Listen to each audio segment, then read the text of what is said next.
ध्यान रखना, हमने पहले पढ़ा था कि जो कंपनी थी ब्रिटिशर्स, वो प्राइवेट कंपनी थी, लेकिन जो फ्रेंच ईस्ट इंडिया कंपनी थी वो कैसी कंपनी थी?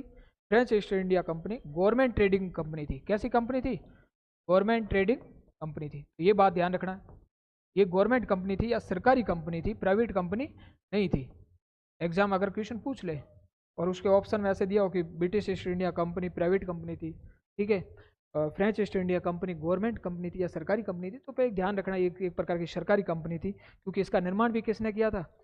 कोलबर्ट ने किया था। कोलबर्ट मंत्री था, किसकी सरकार मंत्री था? फोर्ट लुइस 14 के राजा के नियंत्रण में मंत्री था, तो इसलिए एक सरकार के द्वारा स्थापना की गई थी, तो एक गवर्नमेंट ट्रेडिंग कंपनी है। ठीक है, बात समझ आ गई कंप्लीट।